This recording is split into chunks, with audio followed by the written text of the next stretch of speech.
The IVF ART regulation bill, which has recently been passed by the Indian Parliament, is definitely a step in the right direction.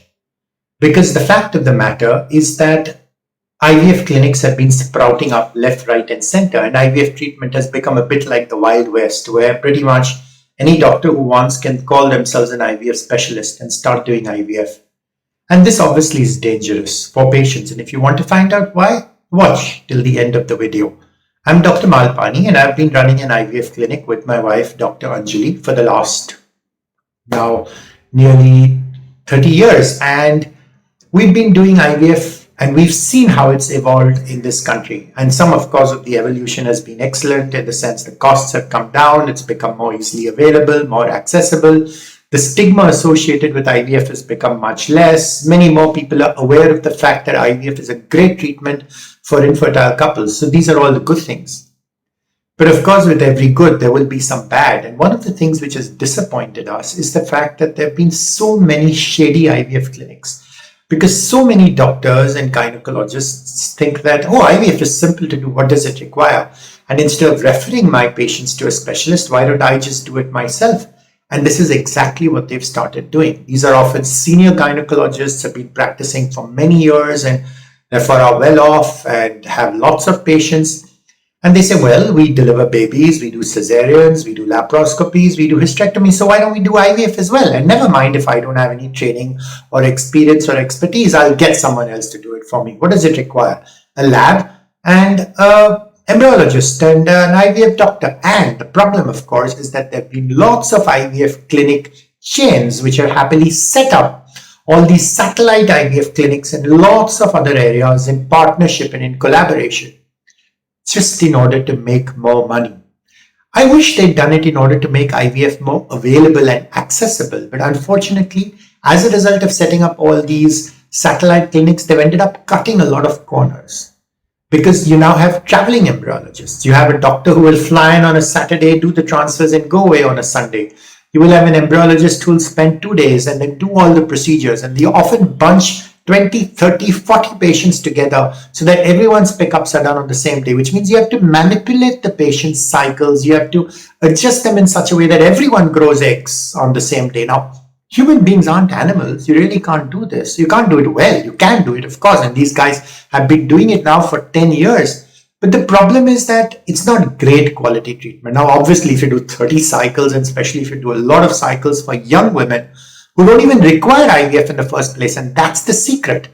Because anyone who comes, they tell them, oh, yes, we have this great brand name doctor coming from Mumbai, and he's only going to be coming here once. And you know what, we can sign you up and we can start your cycle. And poor patients don't know any better. They say, yeah, sure, go ahead. Yes, great, we'll get pregnant. And they don't understand the quality of care in an IVF cycle, which is done like this, which depends on imported embryologists and imported IVF doctors, is going to be terrible because there is no one who's actually taking responsibility for what's happening. And of course, if you do 30 cycles, 20 will go well. That's not a big deal, but lots of them won't. These are often the older women or the women who have polycystic ovarian disease or the women who failed IVF cycles before. But the trouble is there is no one answerable. There's no one accountable. They don't share any information at all. It's always things like, yeah, the doctor from Bombay will come and tell you everything. And when the doctor from Bombay comes, he's so busy doing 20 embryo transfers that he has no time to talk to patients. And the patients haven't even seen the face of this specialist doctor who's doing all the procedures.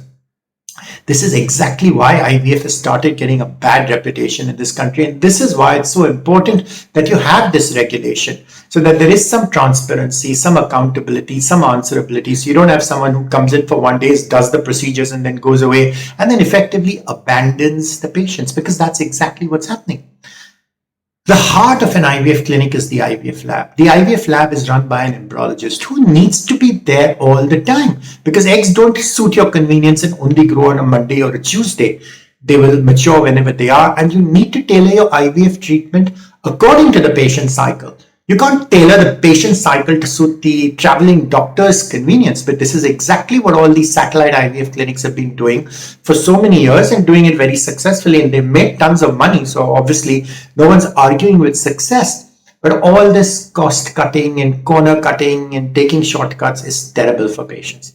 If you're going to do things, let's do them properly. No shortcuts. That is not fair at all on a patient that just because they can't travel to Mumbai, therefore they get second class quality treatment because nothing else is better. That's just not right. And of course, the other problem is with some of these large corporate chains which have started, which are again purely profit making, there is no transparency or accountability. Sure, they'll ask you lots of questions and they'll fill up lots of forms so that it appears that they're meeting all the regulatory requirements, but they will not provide even a basic thing like an embryo photo to the patients, which means definitely dal mein kuch kala hai. They're hiding stuff, and this is again dangerous.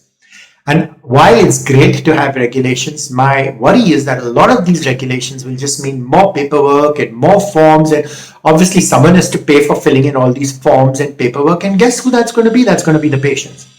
Which I would also say it's fine, provided the basics were not lost sight of. And the basics should be that every IVF cycle should be documented properly. Every IVF patient must be given photos of their embryos openly and transparently so they can be sure they've received top quality treatment. And I think if this is done, then this regulation is a great step forward, because good clinics will obviously keep on doing better, and the bad clinics which don't have the experience or the expertise or the full-time doctor or who are just doing it in order to make money will hopefully die away.